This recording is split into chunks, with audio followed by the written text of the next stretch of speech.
please.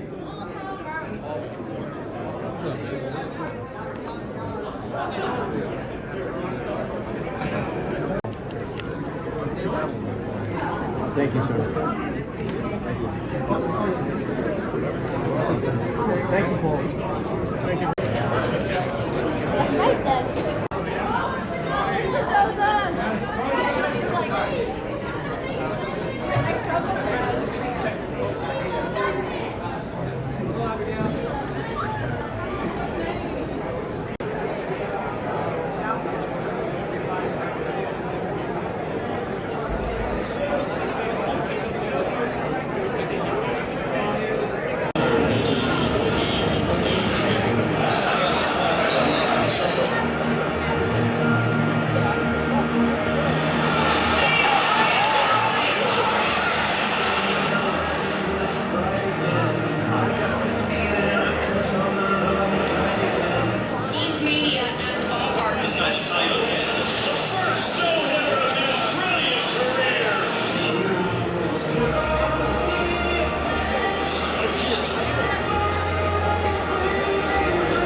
Cy Young candidate, the first no-hitter of his brilliant career.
this dinner. We are extraordinarily proud of that number.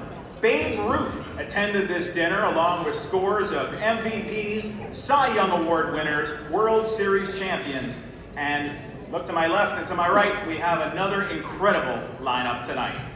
At this time, would you please rise and welcome our very own Pete Caldera, Yankees beat reporter for the Bergen Record. To honor America, Pete will now perform our national anthem. Oh, say, can you see by the dawn's early light what so proudly we hailed at the twilight's last gleaming, whose broad stripes and bright stars through the perilous fight o'er the ramparts we watched were so gallantly streaming, and the rocket's red glare, the bombs bursting in air, gave proof through the night that our flag was still there. Oh, say, does that star-spangled banner yet wave o'er the land of the free and the home of the brave?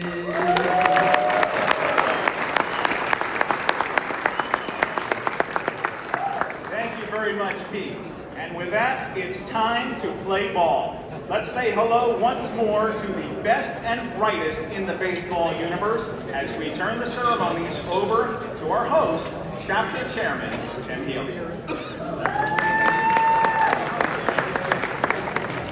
Hello, ladies and gentlemen. Is the audio good? I'm sort of loud. I'm sorry. Welcome to the New York Baseball Writers Dinner, and thank you all for coming, and thank you to the powers that be for letting me stand up here for a second year in a row. It's an absolute honor to be on the dais alongside all these baseball greats, so I'll try to do it justice. At the outset, I wanted to highlight and emphasize that this is the 100th iteration of this great event. I just think that is so cool. Yeah. This tradition is older than the Hall of Fame, for example. It's older than the regular use of numbers on the backs of jerseys. And it's much older than nearly half of major league teams, all but 2 active ballparks, and the designated hitter rule. We've had everybody from Babe Ruth and Joe DiMaggio to Willie Mays and Sandy Koufax to Pedro Martinez, Randy Johnson, and Barry Bonds, including tonight. Hello, Barry. Thank you for coming. To, in recent years, Mike Trout, Aaron Judge, and Shohei Ohtani. Time has rolled on, baseball has evolved, and we're still here. And this year, we have company. For the first time ever, anybody can watch this event live, thanks to Foul Territory and our broadcast partners in Japan, both of whom are streaming the goings-on. So a special hello to everybody watching in the United States, in Japan, and beyond. So, let's have some fun tonight. First up is dinner. Enjoy that, and we'll get rolling with the award presentation shortly. Thank you.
please direct your attention to the large screens again for another video, this time remembering the members of the baseball community we have lost over the past year or so.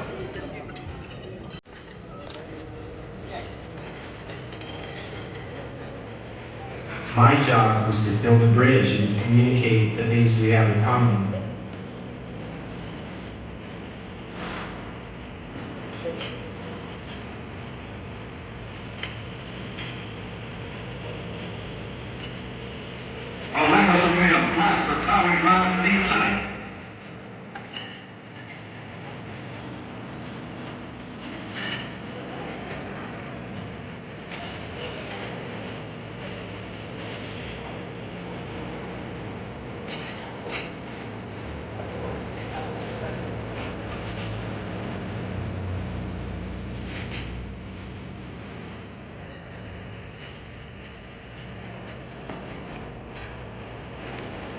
And here's the loyal manager, Whitey Herzog.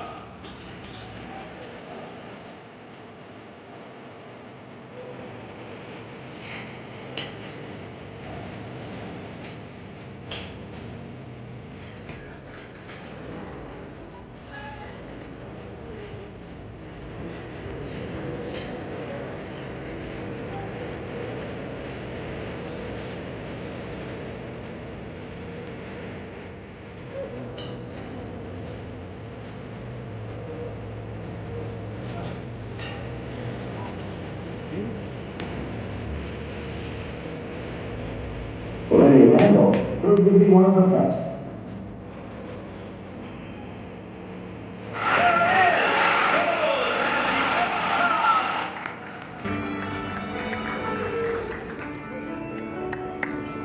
And it's Fernando. What a show he's putting on.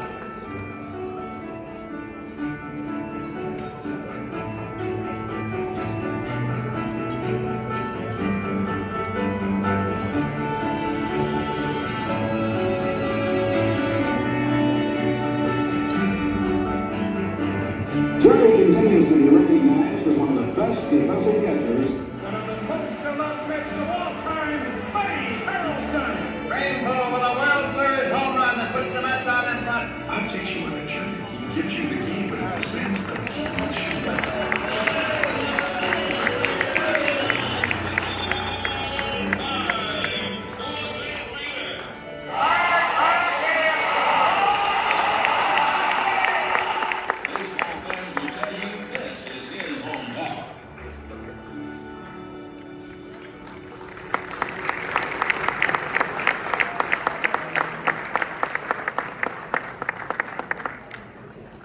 Thank you to Eric Caval, Bradley Santana, Kristen Wedland, Eric Altano, Emmett Injola Nira, and Jesse Hutchinson for that video as well as the highlight reel from earlier. Honestly, I got goosebumps at the second one, so thank you guys very much. As we get the ball rolling, hello again. My name is Tim, and I am your MC tonight. I am a Mets reporter for Newsday here in New York. And thank you, Newsday, yes. And the chairman of the New York chapter of the Baseball Writers Association of America, so here I am. Off the top, I wanted to acknowledge two things. First is that, yes, we are holding this event in a hotel that is in New York City's new congestion tolling zone. So it's a little more expensive for everybody to get here. I'm sorry, but please direct all complaints to the governor. I also want to acknowledge on a more serious note that we are missing a couple of famous faces up here tonight. Unfortunately, Shohei Ohtani was a late scratch from our lineup because of personal reasons relating to the fires in Los Angeles. He can't be here with us in person. We will hear from him a little later, however. In the meantime, on to the awards. First up, as a presenter, is someone whose distinct voice will be heard a whole lot in New York in 2025 and beyond. To introduce the winners of the William J. Slocum Jack Lang Award for long and meritorious service, please welcome the new radio voice of the Yankees, Dave Sims.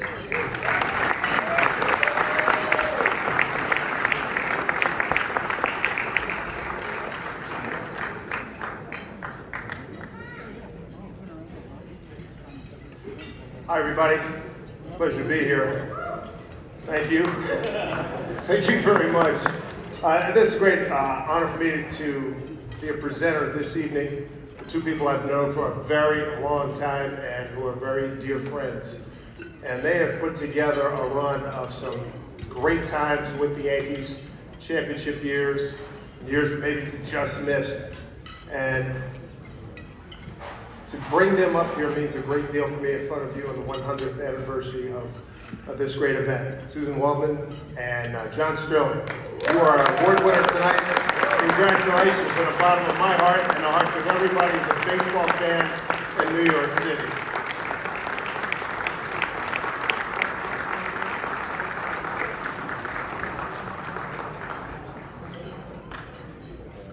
Come on, Johnny.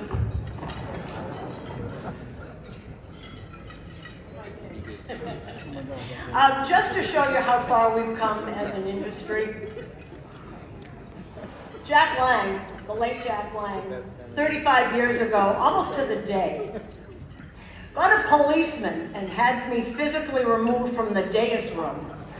I think the term radio girl was used at that time, so the irony of this award is not lost on me, probably not on Jack either, but we've come a long way, baby. Thank you for this award for the baseball writers. It really means a lot to us. There are a couple of people, before I bring up John, that I want to thank, and you're going to be a little surprised about it. Not long after Mr. Lang removed me from the dais room, WFAN decided to fire all the women off the station. And it happened in a press box in Cleveland, in the old stadium.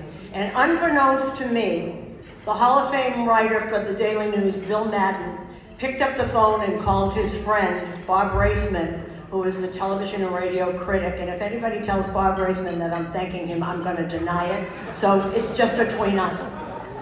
And Bill said to Bob, this girl works really hard. I don't really know her, but do something for her. And he did. For weeks, every time he wrote a column, there was a little sentence in it about merit and knowledge and how that should count for something and not gender. And years later, it was Bill Madden and this guy right here who went to George Steinbrenner and said, go ahead, put a woman in the booth when nobody wants her. It'll be great, right in the middle of New York City. So thank you to Bill Madden, and thank you to my partner of 20 years, the one and only John Sterling. Well, thank you, Susan. You know, this award that I don't deserve is a long and meritorious award for my lifetime contributions to baseball. Well, actually, I should be giving baseball the award. When I was a kid, 7 years old, I knew what I was going to do. I was going on the air. I never dreamt I would get the Yankee job, and I had a pretty good career going when in 1989, out of the blue, I got the Yankee job. By far the luckiest thing that ever happened to me, and here it is 36 years later. 20 years with Susan Waldman, a woman who I obviously love and admire.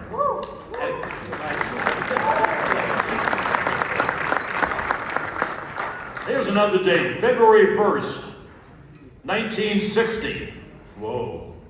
Were any of you born then? That's my first day on the air. And when February 1st comes up in a few days, it'll be 65 years on the air.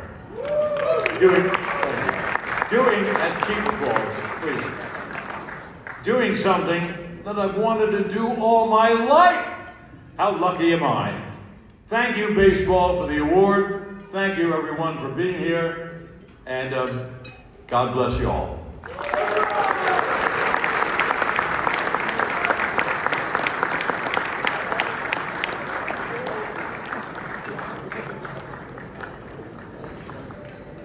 Thank you, John and Susan.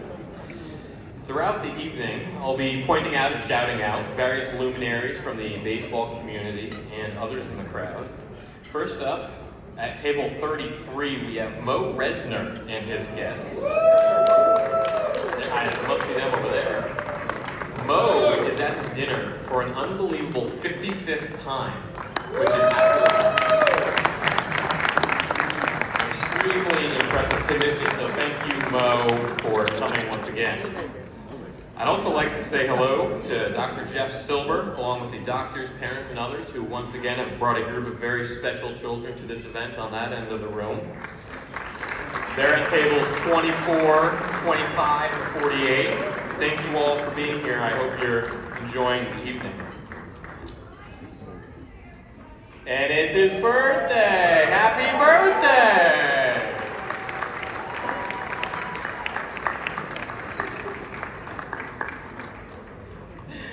I'm really tempted to sing happy birthday. What do you guys think? No? All right. Democracy rules. Our next presenter is a veteran of this dinner as a two-time Cy Young Award winner, and he was the author of the Yankees' first no-hitter in the 21st century. He also is a longtime friend and former teammate of the guy he is introducing. Here to tell us about the NL Cy Young Award winner is Corey Kluber.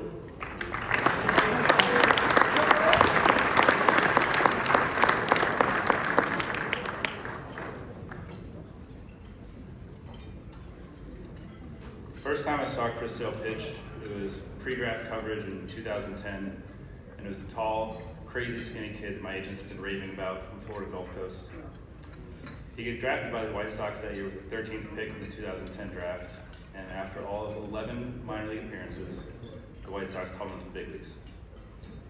By the time I made my way to Cleveland a few years later, Chris had already established himself as a dominant reliever and was making the flawless transition to starter.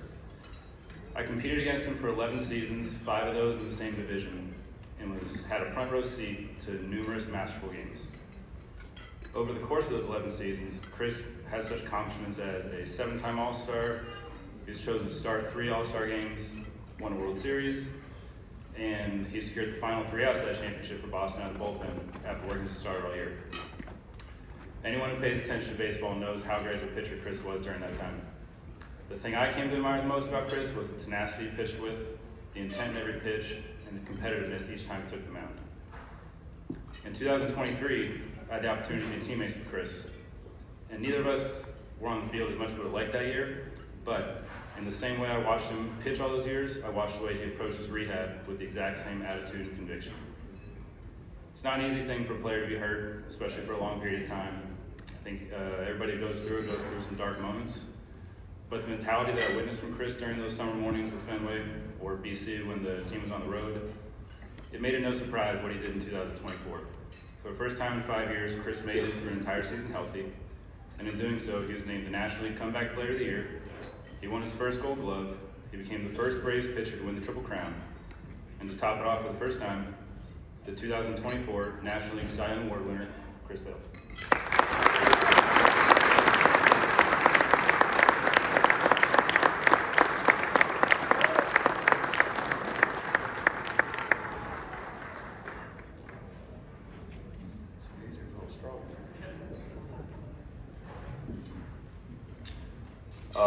Well, first off, I might have been up here a little sooner if it wasn't for him, so I appreciate those nice words.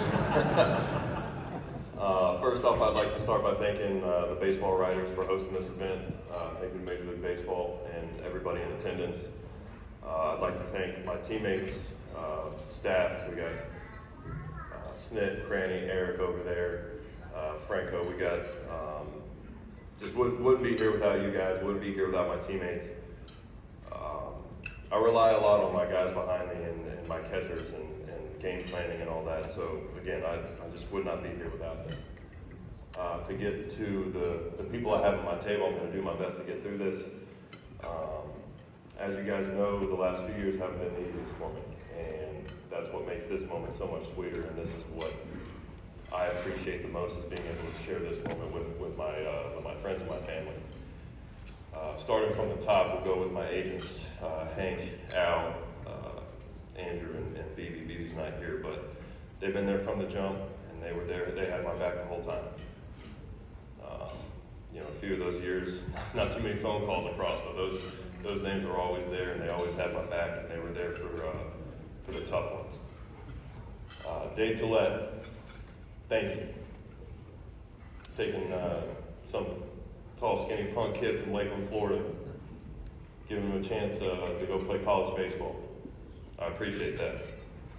Wouldn't be here without you. To my parents, no chance.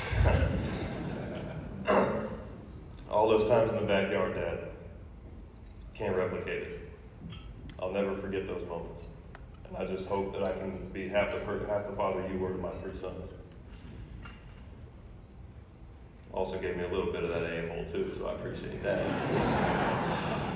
To my mother, Marla, thank you for driving me to all those practices.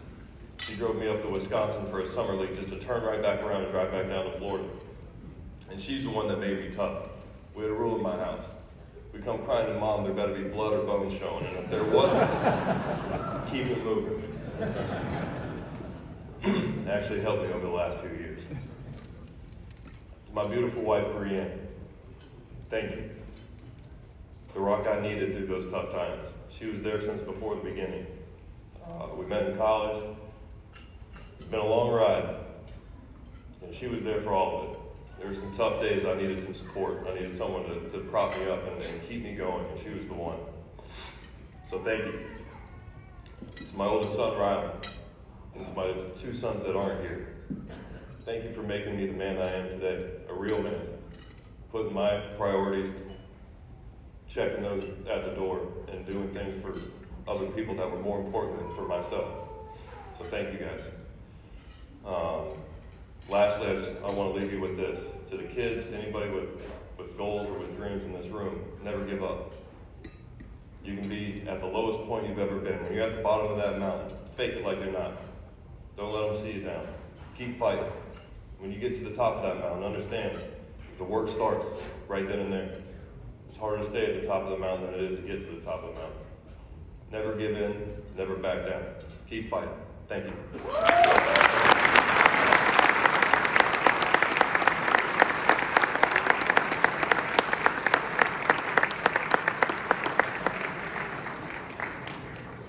Thanks and congratulations again, Chris. Accompanying Chris tonight are his family, including parents Alan and Marla, wife Brienne, and their eldest son at table 3, as well as from the Braves at table 22, Brian Snicker, Rick Krantz, Eric Brayu, Jared Burleson, and Franco Garcia.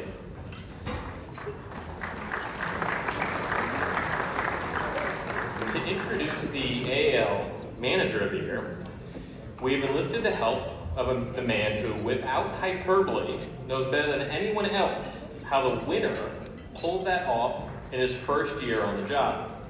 He is Stephen Vogt's former minor league teammate, a longtime best friend, and at one point, a competitor for the Guardians managerial gig. Please welcome Cleveland Associate Manager, Craig Albernaz.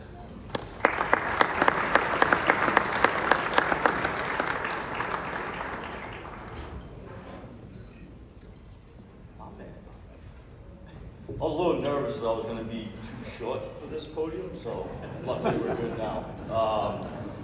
Yeah, I've known Vogty for 16 years, and I'm just so proud of him. Just so proud of the father and husband he is, and what really stands out is how much he loves and cares for the players. It just doesn't waver day in, day out. He knows it's all about the boys, and he's probably going to reference that in his speech.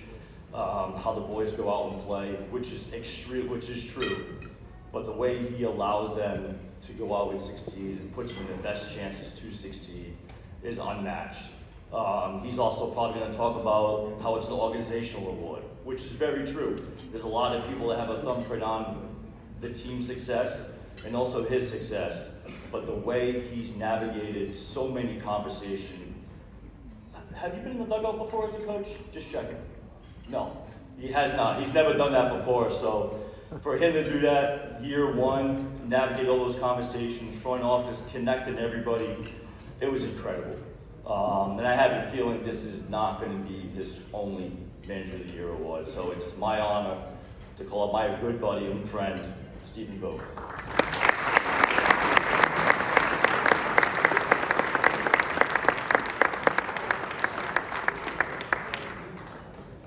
I was worried we need a step stool too, Albie. So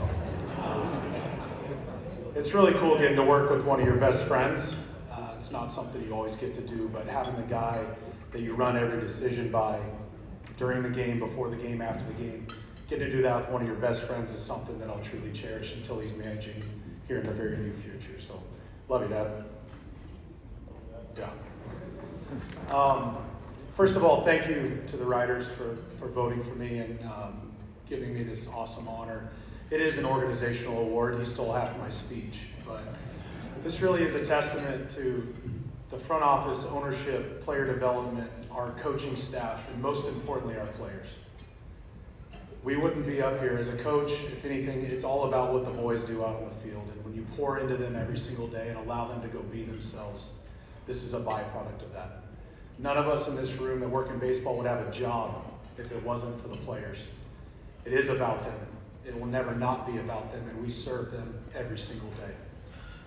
And the people in this room that came to support me taught me that. My dad, Randy, my brother, Danny, my dad was my only coach until I got to college, and he worked and he came home early so that he could coach my brother and I through high school. And when I was 9 years old, my dad told me, when it's negative, it's about you. When it's positive, it's about your teammates. At 9 years old, I learned that lesson from my father, and I still, to this day, implement that every single day. My brother Danny is one of the best leaders, best men that I know. He's my best friend, and I'm thankful for him. And I wouldn't be here today without my beautiful wife, Alyssa, and our kids, Peyton, Clark, and Bennett, allowing Dad to do this crazy life of baseball and travel everywhere, spend way too many days apart, move way too many times. And I'm just so thankful for my family and for you to be here to support me. Matt Foreman, our assistant GM, thank you for being here. And Albie and his beautiful wife, Jen, thank you for being here too. I wouldn't be able to do this, as somebody who went from playing straight into coaching and managing a little bit later without the people who I was able to play for. Whether it was my dad through high school, my college coach, Paul Sfagdus, and the many numerous coaches I had through the minor leagues and big leagues. It's awesome that Snit's here, one of my managers that I learned a ton from. I'm just so thankful for the many people that I played for. I was watching and listening and learning.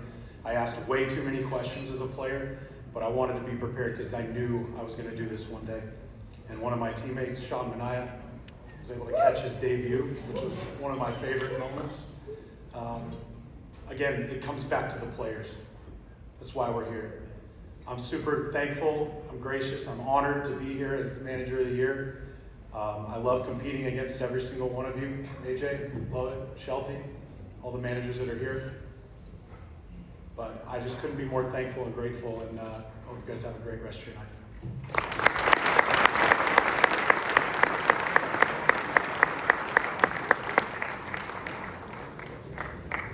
So for those keeping score at home, that's 3 awards and 2 people very happy to see Sean Mania.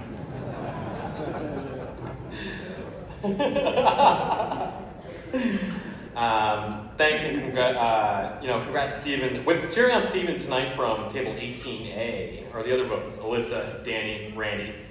Joining them are Matt Foreman from the Guardians, as well as Jen Albernaz.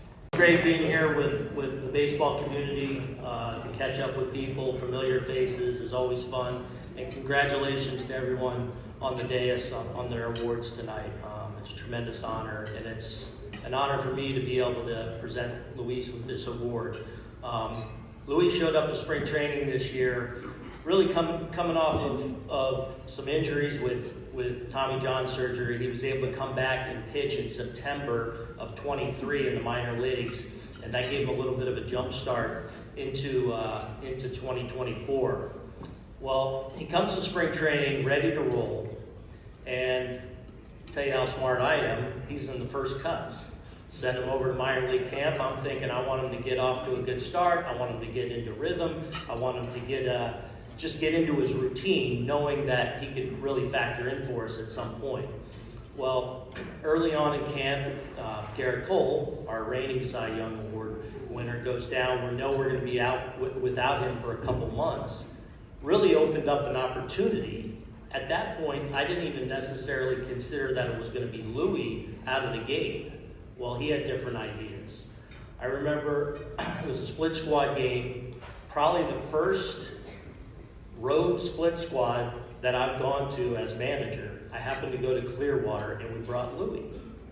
To say he dominated is an understatement. And we're talking about the good Philly lineup in Clearwater. I mean, he cut through them. And I'm looking at Mike Harkey, who was one of the big league coaches with me, and like, are we seeing this? I'm looking in the stands. I think Omar Minaya was in the stands. I'm calling him on the way home. I'm like, did you see that performance? We send him back to minor league camp. 5-6 days later, he comes back over and basically does the same thing to the Toronto Blue Jays. And just the way I put it over the whole year was he just kicked the door in, like, and said, no, I need to be on this team.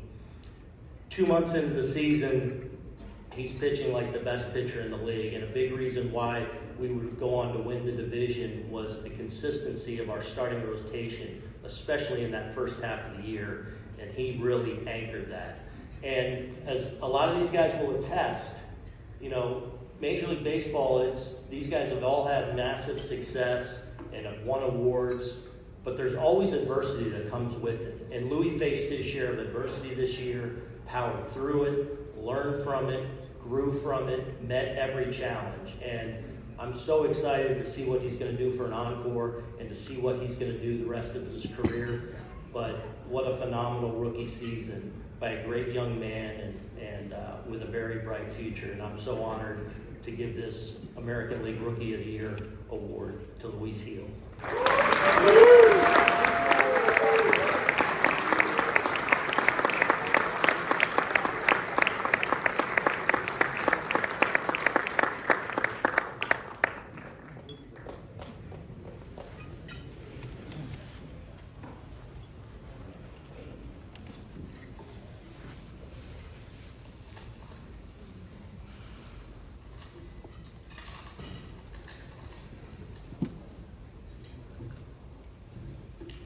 Good evening.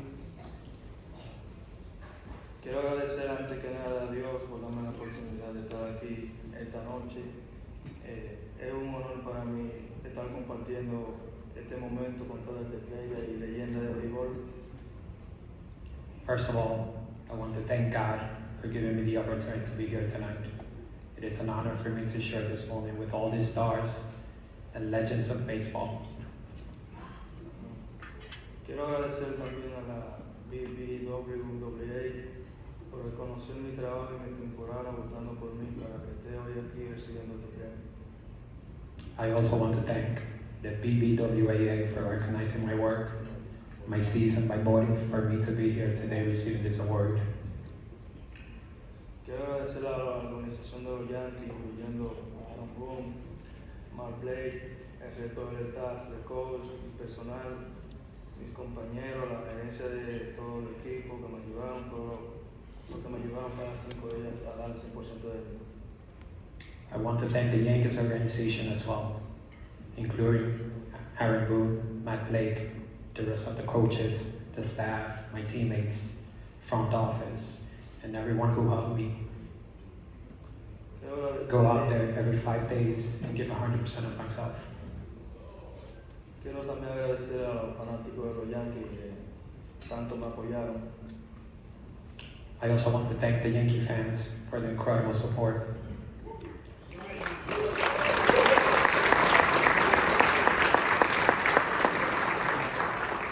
por último, quiero agradecer a mi familia, lo más importante que tengo, quienes han estado conmigo desde cero y me han apoyado y ayudado a salir de todos los malos momentos. I love you. Thank you.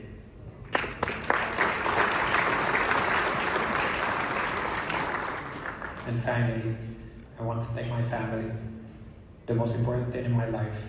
You have been with me from the very beginning, supporting me and helping me overcome all tough moments. I love you.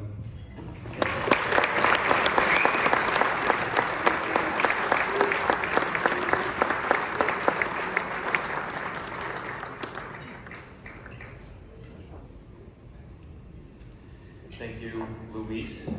The other Heels, Minaray and Samantha, are here at table 18B, coincidentally along with my friends, so I hope everything is going great over there.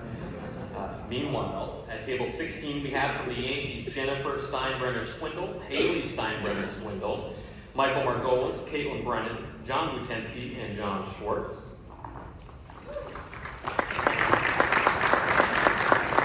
With our next award, we are honoring one of the 1995 Yankees, the player who took the biggest swing in the biggest game of that year, and maybe the first half of that decade for the organization.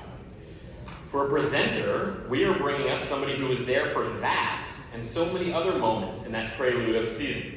It's the Casey Stengel You Could Look It Up Award, presented to someone never previously honored by our chapter and usually tied to a statistic, fact, or anniversary.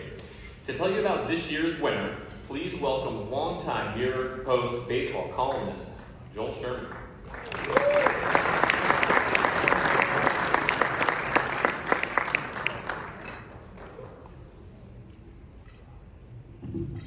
Congratulations to everyone on the dais, and thank you everyone who joins us every year and makes this in year 100 still the best sports event on the calendar. I'm here to see if I can very quickly recognize why the final weekend of the 1995 season is one of the most important weekends in the history of the Yankees and one of the most important seasons ever for that historic franchise. The Yankees needed to win all 3 games in the final weekend of the season to make the playoffs. We think of them as a behemoth. They hadn't made the playoffs since 1981. It had been 14 years. And the other thing, and I'm sure David Cohen will recognize this when he comes up, is everyone was playing that weekend for Don Mattingly. He had never made the playoffs. So that was all layered in this. And yet, in that first game of the series, that Friday night up in Toronto, the Yankees were losing 3-0 going to the 9th inning. They scored 2 runs. They had a runner on first with an out. And Pat Kelly, their number 9 hitter, was due up. And the obvious move was to bring in Tom Henke, who was the great closer for Toronto, but Darryl Strawberry is sitting on the bench with a bat. And Cito Gaston doesn't want Strawberry in the game to potentially hit a 2-run homer to put him ahead. 9th place hitter, Pat Kelly was a slap hitter.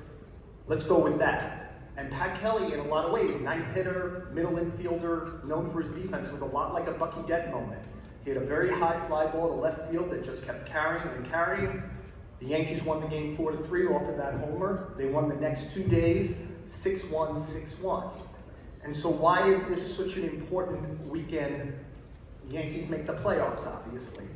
But Buck Showalter was trying to have his cake and eat it too that whole weekend. He was holding Cone back from starting because he knew in the playoffs, if he didn't have Cone start game 1 and 5 and Jack McDowell start game 2, he probably couldn't win. And so he had decided that weekend that he would only use those guys if the Yankees could be knocked out of a wild card lead. And that weekend, the 3 pitchers who won for the Yankees were Andy Pettitte, Scott Kamenicki, and Sterling Hitchcock, 3 homegrown guys. Pat Kelly was a homegrown player. The best player on the Yankees that weekend was Bernie Williams, a homegrown player. Randy Velarde, Gerald Williams, Jim Leyritz, they all played important parts in that weekend. They were homegrown players. The Yankees made the playoffs for the first time in 14 years, but they pretty much made it every year for the last 30 because that team convinced George Steinbrenner he could go with young players and players from this organization. 1995 was the debut season for all 4 members of the core 4, and that was a great weekend. And while Buck Showalter held David Cohen back, and he did start game 1, I won't hold him back anymore. David, can you please accept for Pat Kelly?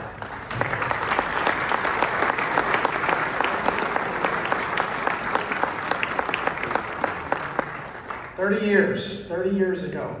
We talk about expanded playoff formats. That was the first one. The first wild card was in 1995. Nobody knew what to think about it. Nobody, whether we were going to accept this big change in baseball, whether it would work or not. When we ended up winning that wild card, we didn't even know if we could celebrate. What do we do? How do we act? Do we have a champagne celebration in the clubhouse?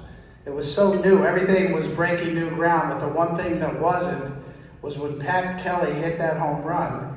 At the end of that game, you Yankee fans that were there that saw it, the emotion on Don Mattingly's face when he went down to one knee and punched the turf with his fist at the Sky Dome. They just knew how much that meant to Donnie Baseball. And to the Yankee fans out there, you remember how well he played in the playoff series. The only chance he ever got. One of the greatest players of the 80s and the 90s, Don Mattingly, one of the greatest players in this city.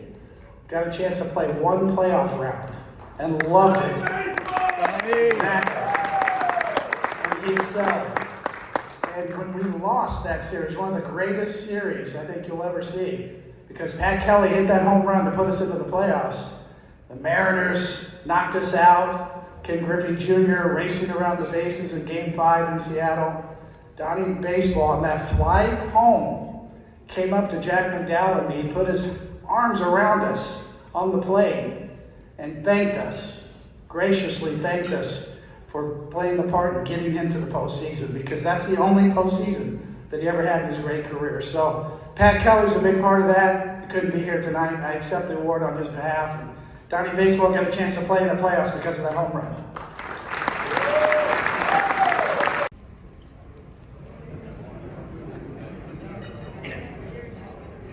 Given the recent devastating fires in Los Angeles that affected us, it already made it very difficult for so many reasons for me and my family to attend. My thoughts and prayers go out to all those families who lost their homes and loved ones, all of those affected by the fires, and all the animals displaced or lost. The recent fires really hit the heart of Los Angeles, and we are all trying to participate, small or big, to help in any way we can. I would like to thank the Bbwaa for this special NL MVP award. This year was a very special year in so many ways, and there are a lot of people to thank. I would like to start off by thanking the entire Los Angeles Dodgers organization for the opportunity they give me to play for this historical franchise. Thank you to all the owners led by Mark Walter, to the entire front office, especially Stan Kasten, Ron Rosen, Andrew Friedman, Brandon Gomez. To all my teammates and the coaching staff, trainers, strength coaches, clubbies, and all the behind the scenes staff for the helping and encouraging me throughout the year. And lastly, to the fans. I felt your support every day. Also, a special shout out to Will Ayrton. To my support group, starting with my agent, Nes Valero. Thank you for all you do. CAA Sports, Matt, Julia, Carly, thank you.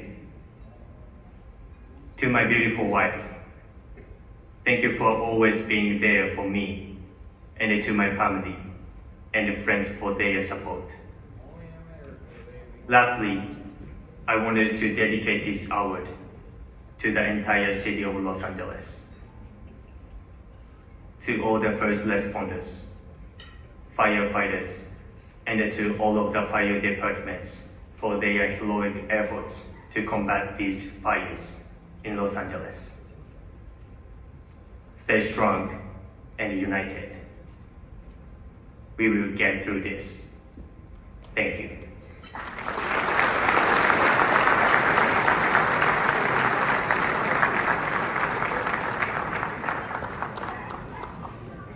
Thanks again to Shohei for that. There are a couple of other Dodgers award winners absent tonight. Mookie Betts received the Babe Ruth Award for the postseason MVP, and Freddie Freeman and his family were named the winners of the Arthur and Milton Richmond You Gotta Have Heart Award, which is presented annually to a member of the baseball community who has overcome difficult circumstances. Our next speaker has become something of an expert in great pitching during his well-traveled baseball life.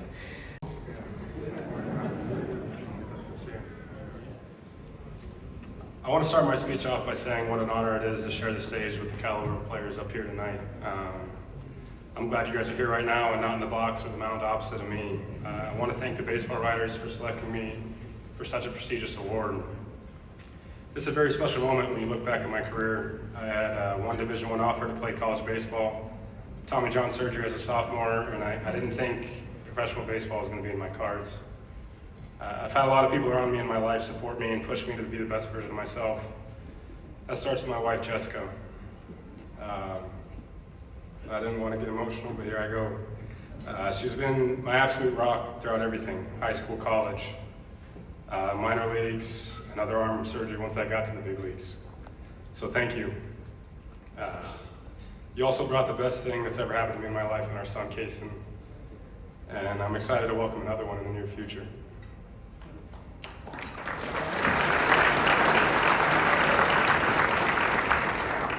My career has been one hell of a ride, and I'd like to thank a lot of people individually, so bear with me.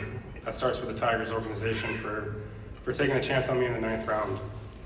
I'd like to thank Mr. Illich, Scott Harris, Jeff Greenberg, AJ Fett, Lundy, Nene, the entire training room staff, strength coaches, analytics room, and everybody else, behind the scenes that makes me who I am. This club, has given me every opportunity to have success. Even in 2021 when I gave up 35 homers, I wish Aaron Judge was up here because he had a couple of those. I'd like to thank my agent, Scott Boris, and the Boris Corp. You guys have surrounded me with all the resources I need to be a successful athlete. I want to thank my family and friends. You guys have given me so much motivation with the sacrifices you have made for me to be in this position. To the off-season guys at Apex, Justin West, Matt, Drake, Zinger, thank you for preparing me and pushing me every off-season to get my body in shape to handle the stresses of 162. Lastly, I want to thank my teammates. As much as this is an individual award, I think without the guys behind me, none of this is possible. Specifically, I want to thank Jake Rogers. He put up with me for all 34 starts and demanded the best out of me every time I took the ball, so thank you. In the postseason this year, I wore a shirt showing our playoff odds over the course of the year. We went from 0.2% chance of making it to Game 5 of the ALDS. When I look back at my own career, I see similar odds that I had to overcome, which makes being up here all the more sweet. Thank you.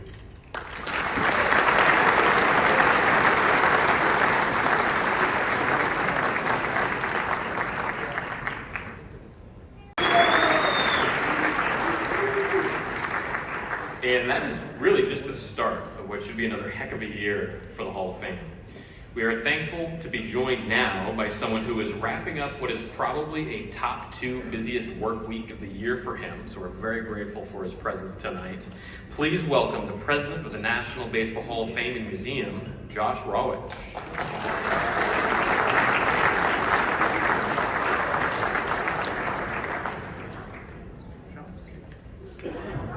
Gotta give him some love, right? Thank you, Tim. Indeed, it has been an unbelievable week for all of us up in Cooperstown for the Hall of Fame and all of baseball. As you know, 5 days ago, we did announce that trio to join Dick Allen and Dave Parker as the class of 2025. And I know many of the baseball writers who have earned a vote are here tonight. And we want to express our continued appreciation to all of you for your thoughtful participation in this annual process that's been going back to 1936. And I know many of you know it takes 10 years to earn a vote. And we know that none of you take that privilege lightly, so thank you very, very much. We're really excited to have this new class join our Hall of Fame family, and we're gonna have an unbelievable summer in Cooperstown. Now, the newest Hall of Fame class represents 18 different cities, both the New York teams, Boston, Philly, Pittsburgh, Chicago, Cleveland, Houston, Cincinnati, Atlanta, Miami, Oakland, Toronto, Milwaukee, Anaheim, Los Angeles, St. Louis, and of course, Seattle. We expect tens of thousands of people to come to Cooperstown for an unbelievable weekend, July 25th to the 28th. But this year is going to be a lot different.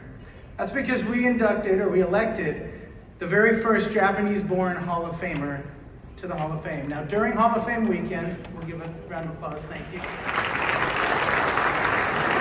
During Hall of Fame weekend, we will celebrate the apex of a 150-year history between our two countries. And part of that, we're going to be opening up a brand new exhibit called Yaku Baseball, the Trans-Pacific Exchange of the Game.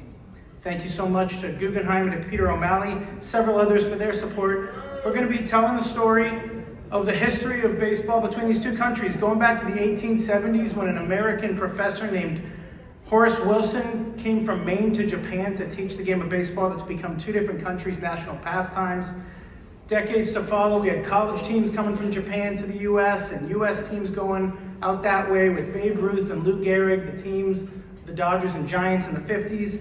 And then Masanori Murakami became the first Japanese player to play in the major leagues, and 30 years later, Hideo Nomo changed baseball forever, paving the way for Ichiro, who let Hideki Matsui become the first position player to really stand out and set the tone for today's stars like Shohei Ohtani.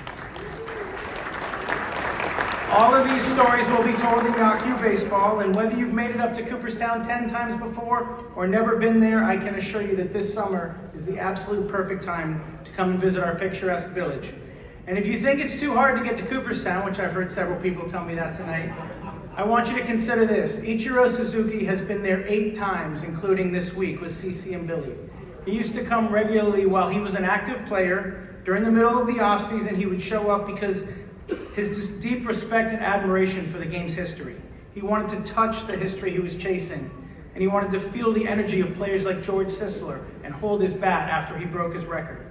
And earlier this week, Ichiro said, in this day and age, there's so much stress, especially in the world that we live in today. But wow, there's a town just for baseball, and you can go there, and you can just feel that peace. Well, both Ichiro and Shohei have been incredibly generous over the years, giving us artifacts to our collection that will be on exhibit for years and years to come. They've given everything from cleats to jerseys, helmets to hats, their pants, their batting gloves. We've documented some of the greatest moments in baseball history. In fact, many of the people on this dais have actually also donated artifacts, because at our nonprofit museum, we have over 40,000 artifacts, 3 million documents that are preserved for you to explore the game that you love. So now's the time to take Cooperstown off your bucket list, put it on your to-do list. Bring your parents, bring your kids, come solo. And when you leave Cooperstown, you will be inspired all over again by what this game means to each of us and why its history is so important. And if you don't believe me, ask the people at table 23 over there, made up of our donors and our members who help us sustain our mission of preserving baseball history, honoring excellence, and connecting generations. So thank you to each of you. Congratulations to all of tonight's winners. And thank you for what you do to support the National Baseball Hall of Fame and Museum. And to the people of Japan who are watching tonight, we'd like to say, Cooperstown e yokoso. Welcome to Cooperstown. So congratulations to the judges. They really nailed the timing under that. In under the wire before spring training. Despite his absence, we're going to talk about him anyway. You may know our next speaker as Brian Fellows from Saturday Night Live or Tracy Jordan from 30 Rock. We know him as our presenter for the American League Most Valuable Player Award. Please welcome actor, comedian, Brooklyn native, and noted Yankees fan, Tracy Morgan.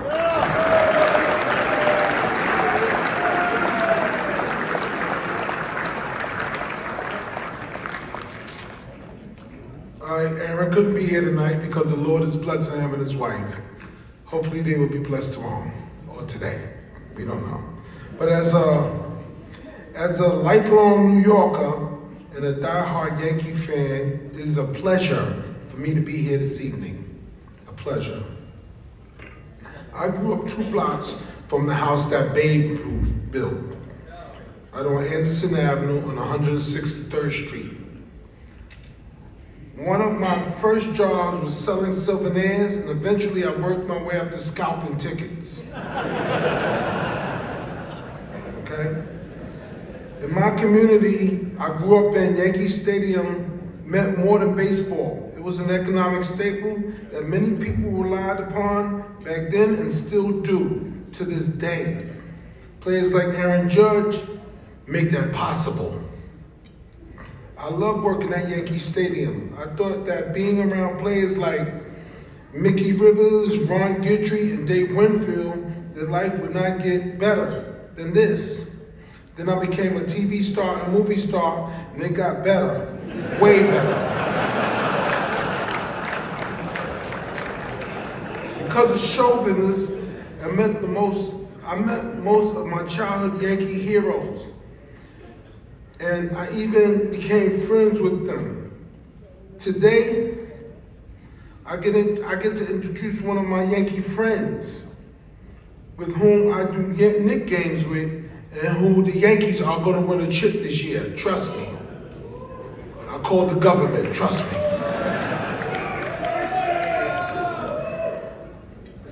Right? Now, where was I? I got lost. Mickey Rivers, okay. All right, give me a star. Today I get to introduce, I said that already, today I get to introduce, but I gotta go back and get my GED. I've been on Saturday Night Live, and my grandmother still want me to get my GED. I said, Grandma, I already made it. I was on 30 Rock. She said, if you had your GED, you'd have been on 60 Rock.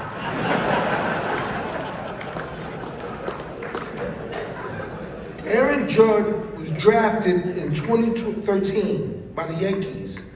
He was unanimously elected Rookie of the Year in 2017. When he broke the rookie home run record, Aaron was named MVP in 2022. Aaron, you are one of the few to have won multiple MVPs. Only Lou Gehrig, Joe DiMaggio, Yogi Berra, Mickey Mantle, Roger Maris, and A-Rod have won multiple MVPs. Okay, there are a few Yankees on this list. I gotta be right on it. Past season, I was sitting next to Aaron at a Knick game, and he said this to me, word for word. If you'd told me in high school that I would be sitting courtside at a Knick game with Tracy Morgan, I'd slap the shit out you. That's what he said. Well, Aaron, we are here, and today I'm proud to present the 2024 American League MVP to my friend, my brother, my comrade, Aaron James Judge.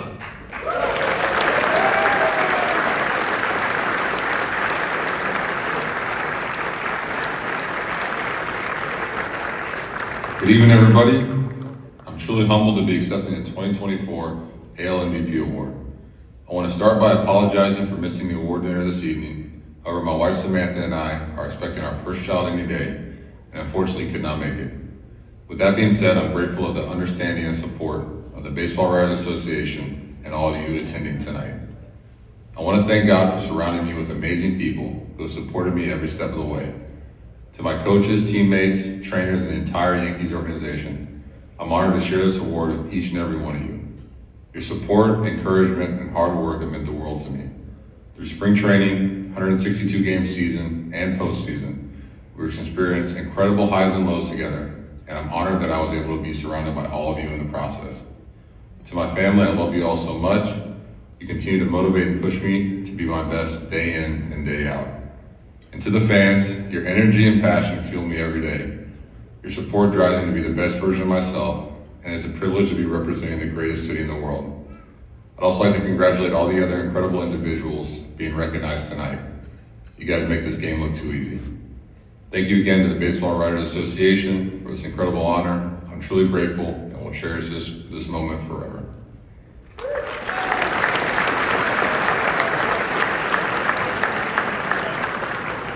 Congratulations again to the judges. Fascinated to see what Aaron Judge with dad strength looks like. A little nervous about that. And thank you to Tracy, who whispered to me on his way to the podium, "It's gonna be funny." And that was correct, so thank you very much.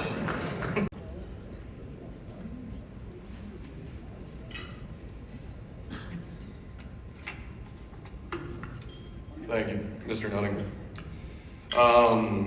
I would like to clear the air on something. I know when the award was announced, my reaction wasn't as bubbly and ecstatic as some of the other people, but I am very excited and truly honored to win this award.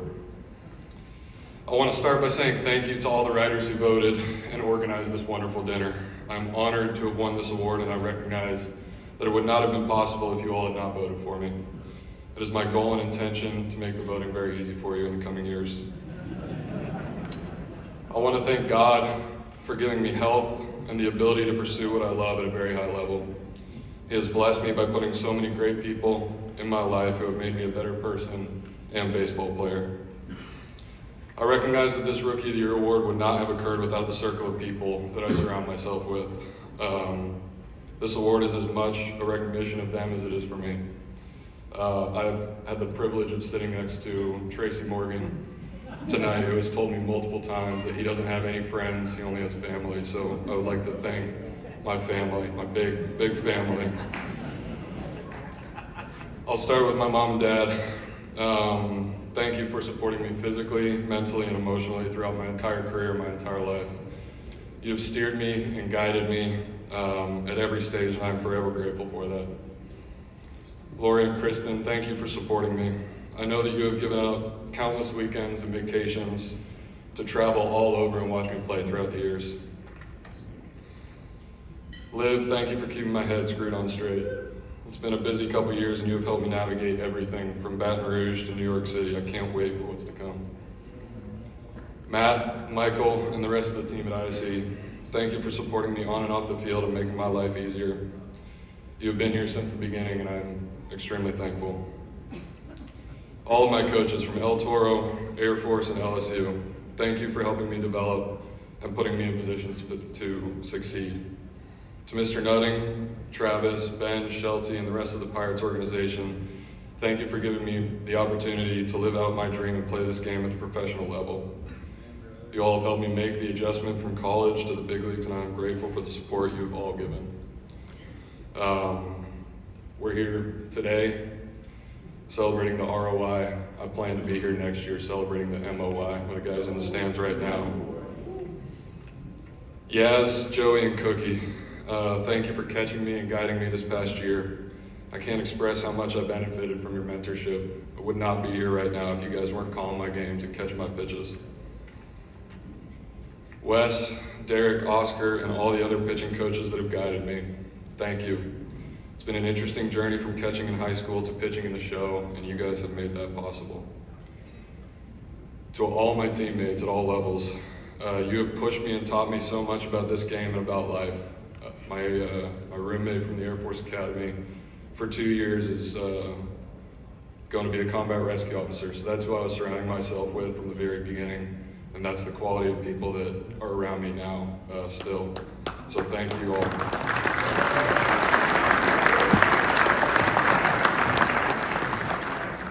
Lastly, everyone else from behind the scenes, Tim, Sarah, Chef Tony, Mike, all the athletic trainers, physical therapists, clubhouse attendants, and everyone else who's in my circle. Thank you for keeping me healthy and helping me be the best version of myself. What you all do for me and my teammates cannot be overstated. Thank you, God bless, and I can't wait until next year.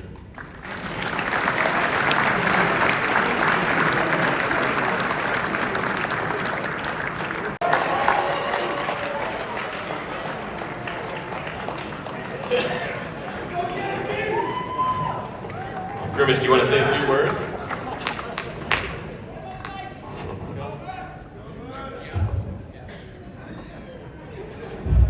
It's a kid's game, right? Same game we're playing in the backyard as kids, little league ball, sandlot.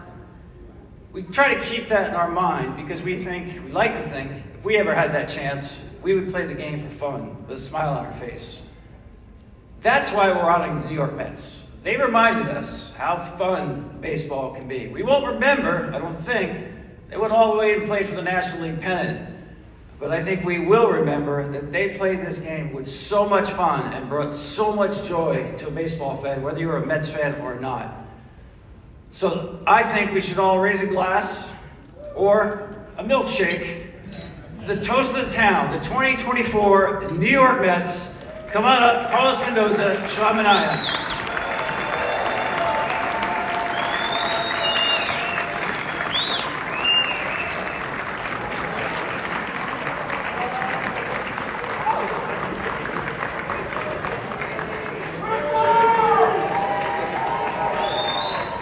We got a few surprise guests hanging around.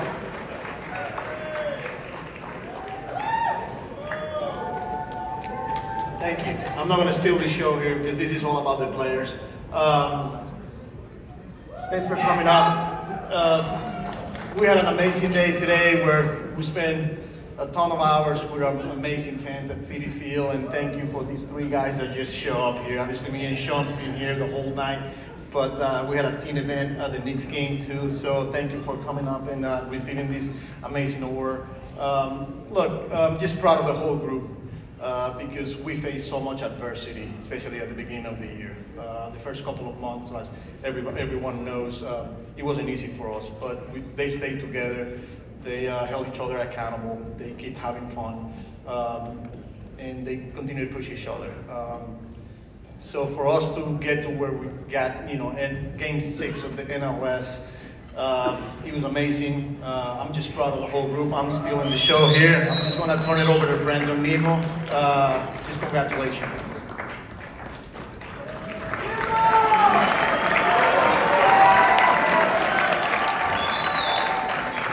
Well, mine's pretty short and concise. I said at the end of the year that if you wrote it up as a movie, you wouldn't believe it. And, I think that explains it best, that this team saw special moment after special moment, came together, and as Tom alluded to, played the game like we were 12-year-olds. We got back to having fun, and I hope it inspired a lot of young people out there today. And it looks like it inspired you guys, and I'm just glad that you enjoyed it as much as we did, because we had an absolute blast with it. And I couldn't be more proud of my teammates in that 2024 season. I will surely not forget it. And I'm just very thankful to you guys for the toast of the town. And on behalf of our teammates, thank you to New York, thank you to the Mets fans, and thank you, writers. Got a whole room of writers in here. Somebody make a movie out of it. So.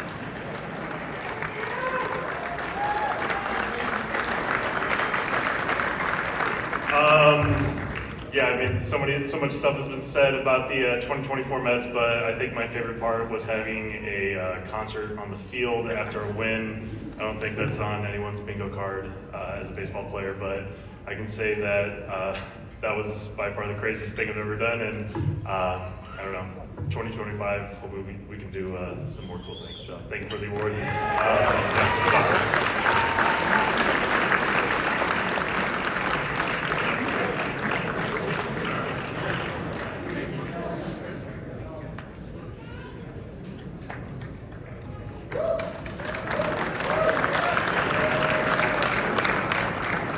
Thank you, Grimace, and thank you to Brandon Nimmo, Jesse Winker, and Reed Garrett for hustling over from the Knicks game at Madison Square Garden.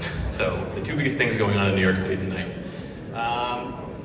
Thank you to the Mets, thank you to Tom Verducci for that awesome intro, and congratulations again to all of the award winners tonight.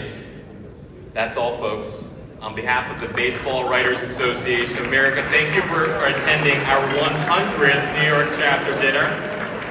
Thank you to Foul Territory and our Japanese partners for providing the first ever live broadcast of this great event. Have a great night and safe travels, everybody. We'll see you next year. Woo!